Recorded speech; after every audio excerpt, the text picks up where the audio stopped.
The most important thing John Lynch said at the Combine yesterday wasn't about Brock Purdy or Deebo Samuel or Christian McCaffrey. It was this. At some point, you have to reset a little bit, or at least recalibrate. You can't just keep pressing the pedal. And I think there's some good that can come out of it. We need to get younger. I think we're the oldest team in football. I think since Kyle and I've been here, we've been, certainly a top 5, I believe, number 2 cash spending team. In the last 5 years, I think or 4 years, going into the 4th year, I think we're the 4th highest cash spending team. When you hear teams start to complain about cash spending, that is coming from ownership, okay? That comes from the people that write those checks. And that means Jed York is a little tired of paying big money to players and not getting a Super Bowl in return. Tim Kawakami had the report a little while ago that Jed York and company are not happy with the Ayuk deal and the Debo deal and the Bosa deal. For Lynch to publicly say that they need to, quote, recalibrate means that the 49ers are not going to be spending big money on a bunch of guys, at least not to the level they have in the past. So what does that mean for the future of players like a Kyle Juszczyk?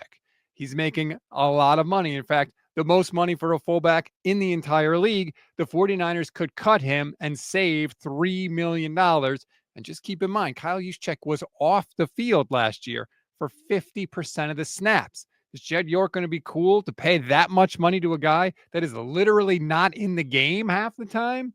Maybe not. What does that mean for other players?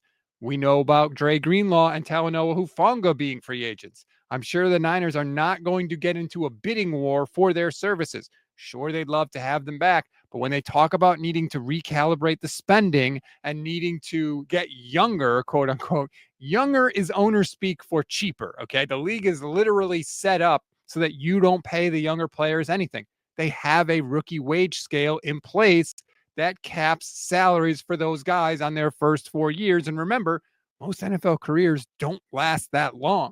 So what does this mean for the 49ers? It means Jed York wants them to get cheaper, okay? That's basically what it means. And the Yorks have a history of being cheap when it comes to contracts.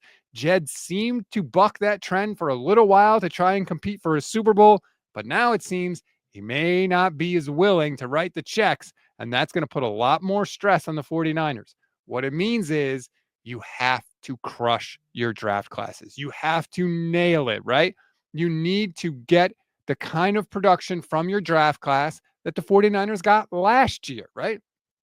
Last year was a great draft class for the 49ers. Even if you sort of give Ricky Pearsall an incomplete because of everything that happened, they crushed it. Renardo Green is going to be a starter for them. Dominic Pooney was a plug and play starter from the word jump.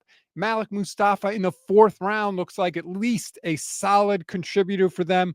Garendo clearly has a place on this team.